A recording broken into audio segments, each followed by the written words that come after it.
আসুন সরাসরি আজকের এই বিশ্লেষণে ঢুকে পড়া যাক। ৪ মে ২০২৬ তারিখটা মনে রাখবেন। ভারতের রাজনৈতিক ইতিহাসে বিশেষ করে পশ্চিমবঙ্গের ক্ষেত্রে দিনটা কিন্তু একটা বিশাল বড় পরিবর্তনের সাক্ষী হয়ে রইল। একটা সর্বভারতীয় দল মানে ভারতীয় জনতা পার্টি বা বিজেপি ২০০রও বেশি আসন নিয়ে রাজ্যে একেবারে নিরঙ্কুশ সংখ্যাগরিষ্ঠতা অর্জন করে ফেলল। বিশ্বাস করুন, এই ফলাফল কোনো আচমকা ঘটে যাওয়া বিচ্ছিন্ন ঘটনা নয়। এটা আসলে কয়েক দশক ধরে চলতে থাকা রাজনৈতিক সমীকরণের একটা যুগান্তকারী পরিণতি। আক্ষরিক অর্থেই একটা বিশাল রাজনৈতিক অধ্যায়ের সমাপ্তি আর নতুন এক যুগের সূচনা। এবার একটু এই সংখ্যাটার দিকে তাকানো যাক। ৪৯। হ্যাঁ, ঠিক শুনেছেন, ৪৯। এটা নিছকে কোনো সাধারণ সংখ্যা নয়। ঠিক এতগুলো বছর ধরেই পশ্চিমবঙ্গ শাসন করেছে এমন সব রাজনৈতিক দল যাদের মূল ভিত্তিটাই ছিল মূলত আঞ্চলিক। ভেবে দেখুন, দীর্ঘ ৪৯ বছর, প্রায় অর্ধ শতাব্দী পর পশ্চিমবঙ্গের ক্ষমতা আবার কোনো প্রধান সর্বভারতীয় দলের হাতে ফিরল। এই দীর্ঘ সময়ে কোনো জাতীয় দল নিজেদের শক্তিতে এই রাজ্যের ক্ষমতায় আসতে পারেনি। এই ৪৯ সংখ্যাটাই কিন্তু আমাদের আজকের এই পুরো বিশ্লেষণের একেবারে মূল ভিত্তি। তো স্বাভাবিকভাবেই আমাদের মাথায় একটা মস্ত বড় প্রশ্ন আসতে পারে, তাই না? কি এমন কারণ ছিল যার জন্য এই ৪৯ বছরের আঞ্চলিক আধিপত্য এতটা জোরালোভাবে টিকে ছিল? কেন জাতীয় দলগুলো এত দশক ধরে এখানে নিজেদের শক্ত ভিত কিছুতেই তৈরি করতে পারছিল না? আজ আমরা শুধু বর্তমান খবরের শিরোনামেই আটকে থাকব না, বরং ইতিহাসের একটু গভীরে গিয়ে সেই কারণগুলো খুঁজব যা এতগুলো বছর ধরে বাংলার রাজনীতিকে একটা নির্দিষ্ট ছাঁচে বেঁধে রেখেছিল। আধুনিক রাজনৈতিক ইতিহাসের মূলত ৩টি প্রধান মাইল ফলকের দিকে যদি আমরা তাকাই, তাহলে পুরো বিষয়টা একদম জলের মতো পরিষ্কার হয়ে যাবে। শুরুটা ১৯৭৭ সাল দিয়ে, যখন সিদ্ধার্থ শঙ্কর রায়ের নেতৃত্বাধীন কংগ্রেস সরকারের পতনের মধ্য দিয়ে সর্বভারতীয় দলের শাসনের অবসান ঘটে। এরপর লাফ দিয়ে চলে আসুন ২০১১ সালে, দীর্ঘ ৩৪ বছরের বামফ্রন্ট শাসনের পতন, আর সবশেষে এই ২০২৬ সাল, যা তৃণমূল কংগ্রেসের ১৫ বছরের শাসনের সমাপ্তি এবং জাতীয় রাজনীতির মূল স্রোতে রাজ্যের ফিরে আসার একটা স্পষ্ট ইঙ্গিত দিচ্ছে। তো চলুন প্রথমেই ফিরে দেখা যাক প্রথম অধ্যায়, বাম ফ্রন্ট আমল। ১৯৭৭ থেকে ২০১১ সাল, দীর্ঘতম জোট রাজনীতির এক ঐতিহাসিক অধ্যায়। এই যে দীর্ঘ ৩৪ বছরের শাসন, এর সাফল্যের মূল চাবিকাঠিটা আসলে কি ছিল জানেন? অপারেশন বর্গা এবং পঞ্চায়েত ব্যবস্থার মাধ্যমে গ্রামীণ বাংলায় ক্ষমতার বিকেন্দ্রীকরণ। এই কাজটার মাধ্যমে তারা একেবারে তৃণমূল স্তরের সাধারণ মানুষের বিপুল সমর্থন আদায় করে নিয়েছিল।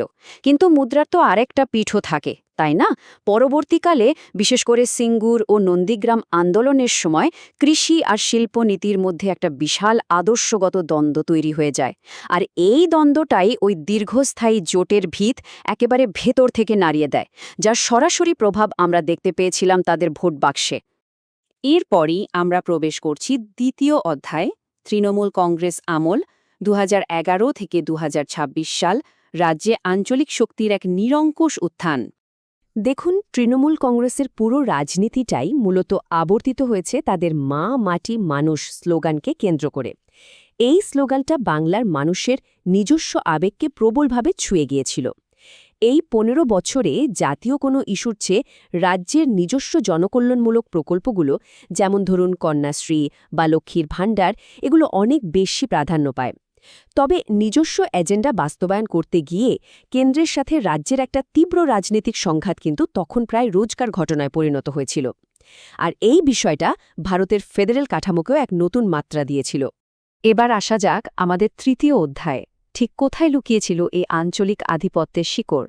চলুন এই ৪৯ বছরের একটা সামগ্রিক প্রবণতা বিশ্লেষণ করে দেখা যাক। এত দীর্ঘ সময় ধরে একটা রাজ্যের রাজনীতিকে আঞ্চলিক দলগুলো কিভাবে নিয়ন্ত্রণ করল? এর পেছনে মূলত দুটো শক্তিশালী মনস্তত্ত্ব কাজ করেছে। একদিকে ছিল বঞ্চনার রাজনীতি। সেই ৭০-এর দশকের পর থেকেই একটা জোরালো ধারণা তৈরি হয়েছিল যে দিল্লির সরকার বোধহয় বাংলাকে অবহেলা করছে, আর বামফ্রন্ট এই ধারণাটাকে বেশ সফলভাবেই কাজে লাগিয়েছিল। অন্যদিকে ছিল স্বাতন্ত্র্য রক্ষার তাগিদ। মানুষের মনে এই বিশ্বাস তৈরি হয়েছিল যে শুধুমাত্র আঞ্চলিক শক্তি বাংলার নিজস্ব সংস্কৃতি আর স্বার্থ রক্ষা করতে পারবে। তৃণমূল কংগ্রেসের সময় এই আবেগটাই আরও বেশি জোরালো হয়ে ওঠে। সত্যি বলতে কি এই দুটো আবেগই জাতীয় দলের প্রবেশের পথে সবচেয়ে বড় দেয়াল হয়ে দাঁড়িয়েছিল। তবে শুধু আবেগ দিয়ে তো আর বছরের পর বছর রাজনীতি হয় না, তাই না? এর পিছনে সবচেয়ে বড় বাস্তবসম্মত কারণটা ছিল একেবারে দুর্ভেদ্য একটা বুথ স্তরের সংগঠন। বামফ্রন্ট এবং তৃণমূল কংগ্রেস উভয়েরই কিন্তু বুথ স্তরে এমন শক্তিশালী একটা সাংগঠনিক কাঠামো ছিল যে গত 5 দশকে কোনো সর্বভারতীয় দলের পক্ষে সেটা ভেদ করা কার্যত অসম্ভব ছিল। আক্ষরিক অর্থে শুধু আবেগ নয়, বরং একেবারে নিখুঁত সাংগঠনিক দক্ষতার মাধ্যমে এই যুগের পর যুগ শাসন টিকিয়ে রাখা হয়েছিল। এবারে চলুন চতুর্থ অধ্যায়ে চোখ রাখা যাক, রাজনৈতিক যুগের তুলনামূলক আলোচনা। পরিবর্তনের রূপরেখাটা ঠিক কেমন ছিল সেটাই আমরা এবার দেখব। আমরা যদি শাসন কাঠামোর দিকে একটু গভীরভাবে তাকাই, তাহলে স্পষ্ট দেখতে পাব যে বামফ্রন্টের সময় সিদ্ধান্ত আসত মূলত তাদের রাজ্য অফিস বা আলিমুদ্দিন স্ট্রিট থেকে। তৃণমূলের সময় সেই ক্ষমতাটাই কেন্দ্রীভূত হয়ে যায় কালীঘাট বা তাদের আঞ্চলিক নেতৃত্বের হাতে। কিন্তু 2026-এর এই বিরাট পরিবর্তনের ফলে সিদ্ধান্ত গ্রহণের ক্ষেত্রে একটা নতুন যুগের সূচনা হয়েছে। দিল্লি এবং রাজ্য নেতৃত্বের মধ্যে এক নতুন ধরনের সমন্বয় তৈরি হয়েছে। ঠিক একইভাবেই আদর্শগত জায়গা থেকেও মানুষ আঞ্চলিক আবেগ থেকে সরে এসে উন্নয়ন আর জাতীয় সংহতির দিকে এক বড়সড় বাঁক নিয়েছে, যেটা এখন একেবারে সুস্পষ্ট। ব্যাপারটা একটু ভেবে দেখুন, 1977 থেকে 2026 পর্যন্ত পশ্চিমবঙ্গের রাজনীতি মূলত দিল্লি বনাম বাংলা এই সংঘাতমূলক সমীকরণের ওপরেই ভর করে চলেছে।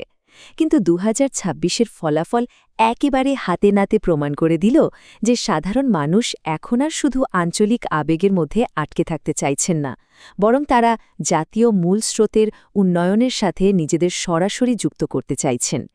এই যে একটা বিরাট আদর্শগত রূপান্তর, এটাই এত বড় রাজনৈতিক পট পরিবর্তনকে শেষমেশ সম্ভব করে তুলেছে। পশ্চিমবঙ্গের রাজনৈতিক ইতিহাসে এক নতুন যুগের সূচনা, এই বাক্যটা শুধু একটা কথার কথা নয়।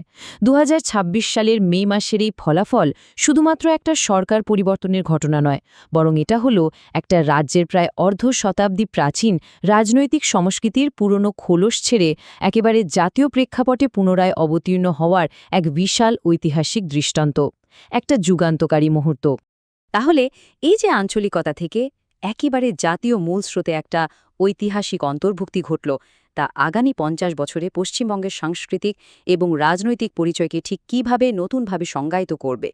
এই রাজনৈতিক পালা বদলের প্রতিটি মুহূর্ত ভবিষ্যতে ঠিক কীভাবে আকার নেয়, সেটাই কিন্তু এখন সবচেয়ে বড় দেখার বিষয়।